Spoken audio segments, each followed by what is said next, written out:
everyone! We're back! It's Cher. And Andrew. And this is your... 4th episode of Recaps on the Run. Oh yeah! We're on a roll now. We hope you guys have been running while you listen in. Whether it's walking, jogging, just staying active. So thanks again for joining us. Today we'll be covering Better Call Saul. Season 2, Episode 9. Oh my gosh! One more before the season finale. Can you believe it already? I was just thinking about how this whole season, I can't even pinpoint one thing actually that happened. It continues to be the movie about, the series about nothing. This episode, a lot of stuff happened. This was pretty major episode. Yeah, I wasn't knocking it. I still love watching it. I'm still looking forward to the finale next week, but let's talk about this episode. What were your thoughts? So, started off with Mike. When we finally got to see what the hose plan was. Such a good scene. Such a good opening scene. I called it too, the best Mike strip. You're right, you get points for that one. So, definitely thought it was good. It sort of felt like we're back home in the desert. Felt normal, nice backdrop, good music, good plan, executed perfectly. So good. Well, we think it was executed perfectly. No, actually, I don't think so at all. You don't think it was executed? What do you think? Well, should we skip ahead at all? Well, yeah, just talk about it first. I think finally, now I get what that drilling sound was in the garage. Obviously, it was the lug nuts. I called that too. You were right again. Man, you're 2 for 2. Yeah, listen back to podcast number 2 for that. You are a criminal mastermind, Andrew. I mean, it was a good heist. We'll talk about what happened later on in the episode when Nacho came back. Yeah. Oh yeah, I just wanted to say when Nacho was asking if he left any or if the person saw him, the guy he tied up, he actually saw his car. Exactly, yeah. So, that's what I was thinking. And we know from Breaking Bad, Mike once said his famous line, there's 2 kinds of heists. The one where they get away with it, and the one where they leave witnesses. Oh, sorry. I don't remember that line, but... That was when they were robbing the train. Yeah, Mike's definitely... I think it was the train. He's so good. He's such a good character. Like, he just commands so much respect. Even though, the more I think about it, he hasn't really shown his stuff to back it up. Like he hasn't really demonstrated many Jason Bourne, Transporter, Jason Statham kind of abilities, other than when people broke into his house. But I'm interested to see if they show some of that backstory and a little bit more action. Well, they did show when he took those guns from that guy when he was first hired last season. True, yeah, that was some quick hand movement, right? But he's such a good character. I know when he was chatting with Nacho, we found out he got away with $250,000. $250,000. Man, that's a come up. That's a come up. But slipping around the episode again before we review the whole thing is just like Jimmy got caught. I'm 100% sure something's gonna happen with Mike. He's gonna get caught somehow. Well, or let's call it out. Buying a whole bar, a round of drinks. Yeah, come on, you can't get more conspicuous than that. Everyone's gonna remember the old guy who bought a round. The story's gonna go around. You're gonna know what bar they're at. You're gonna know what people are doing. You're gonna know he paid in cash. All those things trail back. The trail back. I also think that when Mike was telling Nacho, they're not half as smart as they think they are. I honestly think all of his hideout spots are so obvious. Like, how could people not see you across the street in the same spot, in the same car? I don't know. I think he needs to switch up his old school beat cop mentality of just watching through binoculars. Like, go to a building, watch from a different window. switch it up. I don't know. Oh yeah, it's just well, cops normally do, so keeping it close to real life there. He used to be a cop. Where did he used to be a cop at? Well, he's from Philadelphia, yeah. Oh man, that cafe scene with a little flirt on with Fran. Yeah, I'm pretty sure. Maybe they're gonna get to her. Well, it's true. Because that's where Tio Salamanca met him before, isn't it? Well, he's a frequent person there. He's pretty much a guy of routine. You can't really... He's not a hard guy to find if someone's looking for him. Coming up on our 4th lap. Keep on breathing. Keep on listening. Yeah, I think it's tricky because we kind of know what happens to Mike ultimately way, way, way, way further down the line. But yeah, it'll be interesting to see what develops for the rest of this series. Better Call Saul. Alright, so that was all for Mike for that opening scene. I thought it was a good opening scene, yeah. Mike had a good, strong, solid performance. Really interested to see what happens to him next week. Thoughts? Oh, how about when he was spying on Salamanca? What was that all about? What do you think about that scene? Some medicine. Inhaler, right? Was that an inhaler? It was some pills and he needed water. Oh. His lackey got him some water and he pushed him away. So maybe that's showing what's going to happen to him that makes him end up in a wheelchair in the future. Medical. So he needs oxygen in that wheelchair. We know that. Good point. I'm also surprised. I thought that was a great performance when they met in the warehouse, him and Nacho again, just because when he said, "You're still thinking about that?" about the cops, he's like, "He already forgot about you. Like, he's not even tripping off of you." It just goes to show, like, he's such a small player, but once like I didn't forget about him. You know, he's still feeling threatened. Still feeling like something needs to happen. But it's interesting. Oh yeah, I forgot about the part where they had to shoot the Good Samaritan. No. Because they saw the guy tied up. And that's obviously weighed on Mike from his reaction. Saw his face. Someone died from what he did. Some innocent bystander. So, I don't know how much of a good guy, or I don't know why he would care so much. Because he's a good guy. Because he cares. You know yeah, he cares about people that most people. are Good Samaritans, at least. Yeah. Maybe not the drug dealers. No, it'll be interesting what develops. I'm surprised that guy didn't come to squeeze in for some of that $250,000. He's an interesting player too. What's going to happen to him? He's one of the... Well, I guess there's not many, but he's one of the top characters to see in every scene he's in. It's thrilling or something's going on. Well, he was already represented even by Jimmy already. So that's right. He's a player in the game, for sure. Double cross after double cross after double cross.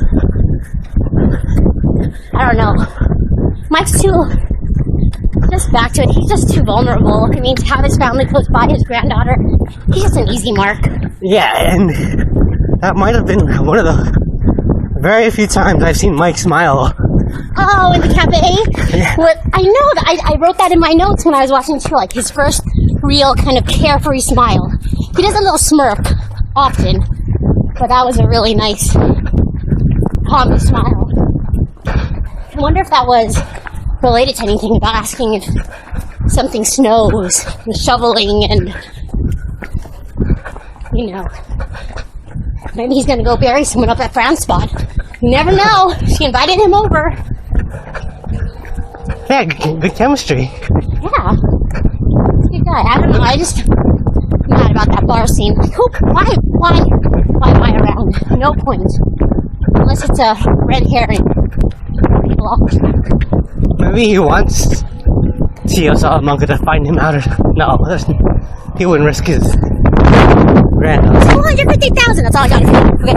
$250,000. That's higher. Brilliant. All right. Let's continue on. You want to jump to the mess that was the Messe Verde court hearing in front of the regulations judges? I don't know why I feel bad for Chuck. Oh. I mean, I hate him in a lot of ways, but that was painful. That was what a low blow by Oh man. Jimmy. How could you do that? That was the most public display of humiliation in front of his colleagues. It would have been one thing, client. if it was just before he went up to speak in front of everybody, and it just happened privately, the errors. Oh man, very public. It cost him his reputation. It cost the banking 6 weeks delay. Oh, I know. Right when they showed him on screen, I was like, I hate Chuck. That was my initial reaction. And during that court hearing, I was like, oh, man, I feel sorry for him again. Well, not again, but for the first time ever. You know what? Really bad. I wasn't feeling sorry for was that bank manager who denied Kim and chose Chuck anyway. Well, to be fair, Chuck was convincing. Yeah, but he had a good case. He doesn't fight dirty like Jimmy. Yeah. But he had a good case. So understandable. Tell me why that even though I know we saw Jimmy do that, we saw him plan everything and go to the photocopy place and deliberately screw with Chuck.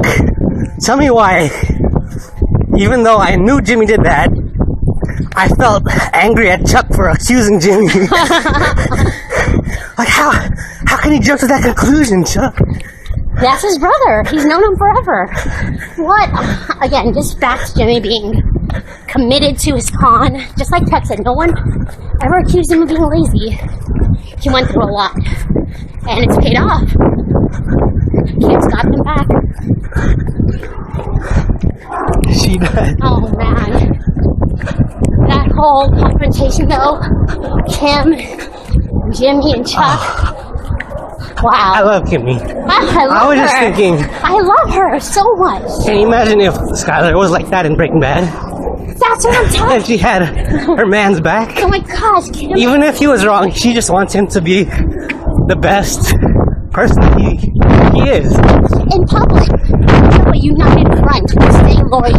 Even though you know. You're a team. Oh, I love you so much. The way she said, she even knows Jimmy's not perfect, but she still has his back. And she knows him so well. I just see, and again, in front of Chuck, no faltering. She's got her man's back. In the car, she'll punch him, and she won't talk about it anymore. She won't mention anything, but she knows she's been in on some of his cons and some of his scams. She knows what he's capable of. I thought they were gonna just leave it at her suspecting it was possible, but she's smart. At the very end, she said that whole thing. I rewatched it like 4 times. It was so good. She said Chuck a smart lawyer and he figured it out. Yeah. And he's an adversary. She was like hinting. And I loved how Jim just picked up his keys and took off. He didn't even be like, I gotta use the bathroom. He just... So, it confirmed that Kim knows for sure. She knows. And again, back to the comparison with Skylar, like, she knows she's not condoning anything, at least outward. Yeah, what's done is done already. She's hinting, though. And, Jimmy was, like, kind of dense for a while. He was closing his eyes and making faces like, what is he talking about? Until he finally snapped with him. But I love that subtlety. Guys, if you need to grab some water, grab some water. Short intermission break. We'll be right back. Alright guys, we're back. Just gonna do a few short stretches. Stay limber. And we're gonna get started running again. Just a bit, yeah. What were we talking about? Jimmy and Kim? Man, they're a dynamic dude. Do you see them setting up that dentist office? And I know what goes into remodeling and painting and working together, and just the seamlessness of them working together in quiet peace and being productive. It made me feel really good. I don't know. I don't want to get too optimistic. They're a good team. Is all I'm saying. They're a good team. What and we still don't know. We don't know if it's something bad that happens with Jimmy and Kimmy. Kimmy and Kim. I'm not sure if her name's Kimmy still. They still don't call him Saul, and the series is called Better Call Jimmy. Saul. We're not going to even be introduced to Saul until at least season 3. So it's amazing that it's not even following the name yet. It's been 2 seasons. Yeah, so, well, for Breaking Bad, we don't know if Kimmy was there, and we just never seen shots of Jimmy's personal life, so True that. we're not 100% sure if it's optimistic or good or bad. Yeah, we don't Even know in the outcome. future. We don't know. Yeah, we don't know the outcome. You'll never take that dream away from me. But I'm just back to say, I think even from this episode, we see that Kim's a pretty good mastermind. I mean, we've seen hints of it. She goes along with the cons. She's a good actress. You know, she can scam with the rest of them, but she's a legit lawyer. She's smart. She's a smart cookie. She's a hard worker, too. She's Calling all those numbers and working hard. Putting up with Jimmy. The details, oh my god. Her acceptance of him just as he is. It's just like the epitome. I don't even know if they've said they love each other yet, but she just loves him so much from when he was at the bottom of the mailroom. Not that he's anywhere close to the top, but she just supports him. I love that. I love her loyalty. Yeah, so good things about him. A lot of good things, yeah.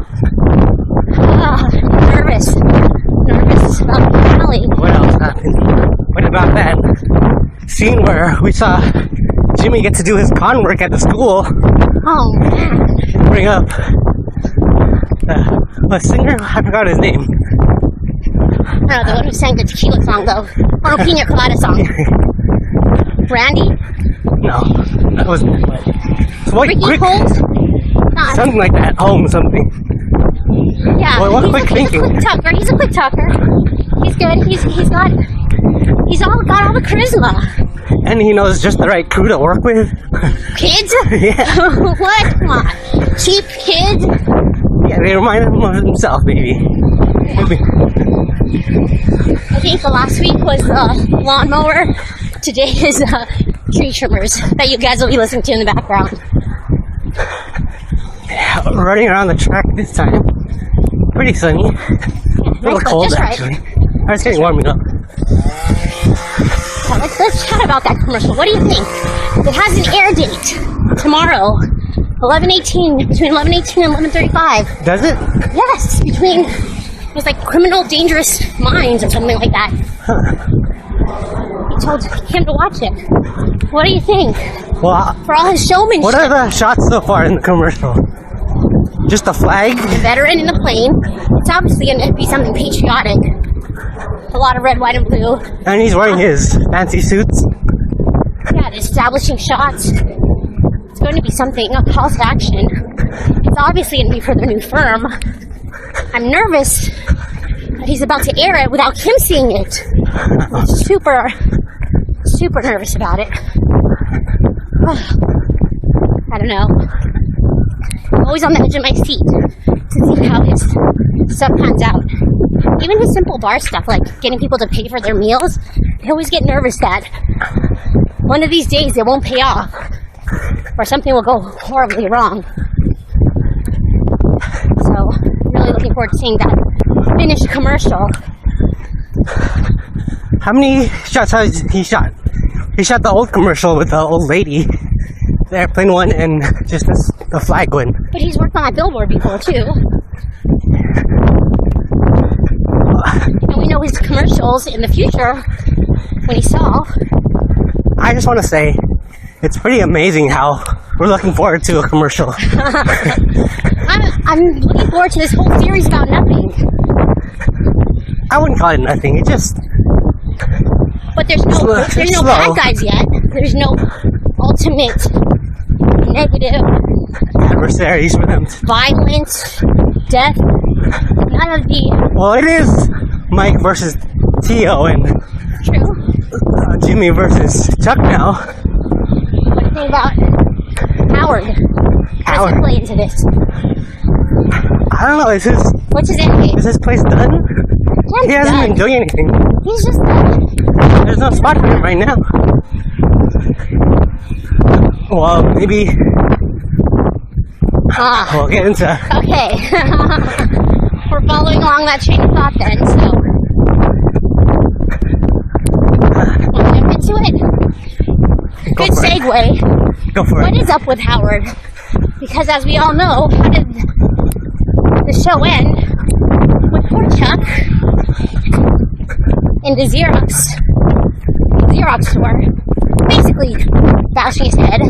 Oh man, that was the first time in a lot of shows that I've seen that I winced and said, "Oh crap!" Not the hard one. Right up. Oh, and he knew it was coming. Dilemma. You know, of course. He was gonna have breakdown. Something was gonna happen. All that psychedelic tripping he was doing with electricity, going crazy. Slurred speech. You know, I was thinking stroke, heart attack, any of the above, and maybe all of the above. I don't. It's so crazy because I have no idea which direction they're going. He could have like a serious injury, he'll never recover. It could be the complete opposite, or he could die actually. Yeah. But it could be completely opposite, and maybe it cures him from his. I have no idea. I don't know, but man, what a shot! And you see at the very end scene, Jimmy watching from across the street in the shadows saying, "Call 911, call 911." He doesn't know what to do. He doesn't want to give away his position. If Chuck could actually find him. That's his brother, and all they're doing is wiping him off with a napkin. No move to call 911. I'm pretty sure he'll call them anonymously if they don't do it soon. But I'm sure if he calls them, it'll lead back to Chuck finding out that Jimmy was there. So it's such an unfortunate vendetta. Because even Kim said during the confrontation at Chuck's house, which, by the way, in case you guys didn't catch it, he changed his locks, basically locking Jimmy out of his own personal space. But Kim said best that he can prove that Jimmy's in a ton of trouble. So much legal trouble. Jail time, fines, forgery, disbarred. So there's a lot at stake for everyone. And just like Kim said, I blame Chuck mostly because he's going to put Jimmy in this position. And their whole reason, I have no idea why Chuck wants Mesa Verde Bank so much. It was Kimmy's from the very beginning. She called them. She won them over, and for Chuck to put on his suit and say, "Yeah, this is the case I want to work on," just to get back at Jimmy. Yep. So I agree. I think Jimmy was born the way he was born. He's always going to be slipping Jimmy, but Chuck's non-support, his building obstacles in front of Jimmy's success, has fostered him into create even more of what he's become now. Evil. He's evil, actually. He's pretty. Jimmy's pretty evil. Is he Saul now to you? Was that a slip? Is he a Saul to you now? He's not. Is he still Jimmy? What is he? How could he do that to his brother? How could they both do that to their brothers? It's kind of, yeah, true. Hey, come on. Hey, Chuck said he still made a mistake.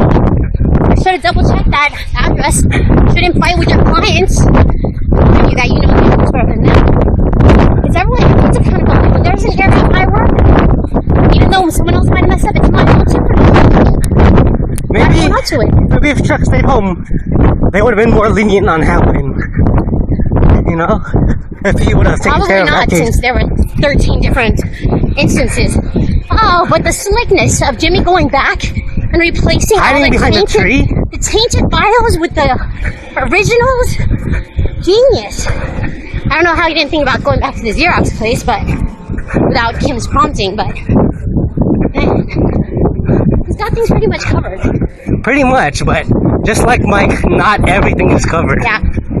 Still holes. They're still new to the game. So it's the thing they're growing to who they eventually become in Breaking Bad. So, what do you think about, It's speculation time. Again, speculation, no spoilers at all. What's gonna happen with Chuck? What's gonna happen with Jimmy? What's gonna happen? Yeah, like I was saying, I don't know where they're taking it. They could be. Okay, They could kill him off. They could make him one of the main adversary of Jimmy, and they just go back and forth next season. No, he's no match for Jimmy. He's a match because he'll just get him thrown in jail somehow or other. He'll figure out his brother. It's like a superhero villain type thing. So unfortunate. But they're both kind of villainous. All Jimmy ever wanted was to be accepted. And you know Chuck's pissed because Kim won't go over to his side. You know he wants to turn her against Jimmy. Yeah, maybe that's what he's so mad. Pause that. Okay. Alright guys, did you grab your water? Towel off? Alrighty, I'm gonna shoot some questions over here. Ready? Let's see, yes or no questions, easy ones. Do you want Chuck and Jimmy to make up? Would that be the ideal state for you? For them to be best buddies? Would that be ideal? Yes or no? Do you want that to happen? Do you want them to make up and be friends? I want Jimmy to be happy. I don't know if that is required, but well, I'm not even sure if I want Jimmy to be happy. That's a tough question. I'll shoot it back at you. What about you? I don't know. I think it's too much history, too much past. I think they could be civil acquaintances and stop trying to undermine each other. You know what? To let it go. I don't know if they need to be happy. I think they should be able to respect each other and shake hands. And that's it. Let it go. You stay with your firm on that side. I'll stay with my firm on this side. Don't mess with me anymore. Yeah, that's my ideal ending for them. I don't know if they need to be happy together, but just to acknowledge each other's abilities and accept each other. Right, you want to ask a question? Okay. No, I'll wait for mine. Mine's not really a question. My next question. Oh my gosh, it was right on the tip of my tongue. What's bothering me? What's bothering me? Oh, I've lost it. Alright, well, yeah, let me... Okay, jump in. Are we done with this episode? Because I got like a series type thing. Okay, go. Ask you real fast. You got a high level, overarching question. Go. Shoot. Alright. I have a suspicion about somebody. I don't know. Tell me if you feel suspicious about this character, Ernesto. Who's Ernesto? Chuck's assistant. You mean Eddie? No, Ernesto. Ernie. What's Eddie? Okay. I'm not suspicious about him. You don't think anything is odd about him? I think he's Chuck's babysitter. He works for Howard. Anything else familiar about him? What, you're thinking there's a connection to Gus? You think he's with the glasses? It's so obvious. The way he stands, his clothing, his style, his professionalism. It's very subtleness and quiet nature. He even looks. Yeah, not just looks, just his demeanor, his temperament, everything. Yeah, I can see that. I can't believe I had never thought of that before. Because they showed him a lot in this episode. And just him standing with his arms kind of wide. Yeah. Alright, guys, we're gonna wait for this. All these people are trying to get a scoop on our podcast. They want to hear the recap. They're curious about a point of view. So that's a great. I can't believe I didn't even consider that before. We gotta dig deep into each character from now on. That's a great call, yeah, because too many scenes for him to just be a small little bit character. Agreed. More to come on that. I will say that another big character, the Xerox guy, won my respect and admiration for that $100, or was it? No, it was more, he laid out more than that, and then another $200 to disable the cameras. He stuck to his guns. You could easily double cross and continue making more money, and I respect that he asked the good questions up front. Did you kill someone? Am I going to jail? All right. Then I don't want to know about anything else. Perfect character to interact with Jimmy. Yep. And Jimmy to take advantage of. Hey guys, we're just doing our cool down. Just about to wrap up this podcast. We hope that you join us next week when we recap the season 2 finale, Better Call Saul. Are we gonna do any more? Maybe we'll do some more Fear the Walking Dead or Oh yeah, we'll catch Fear the Walking Dead Game next of week. Thrones catch up. We'll explore some other things. Do you want to do your one word to describe this episode? Anticipation. I can't wait Yeah. for what's gonna happen. That's a good word. I thought it was a really good episode. All right, guys. I'm trying to think of another word, but I'll just second that emotion. Oh, loyalty. Season finale. No, loyalty. I want Loyalty. Kim deserves all. She's everything. That's all I gotta say. Bye, guys. Bye.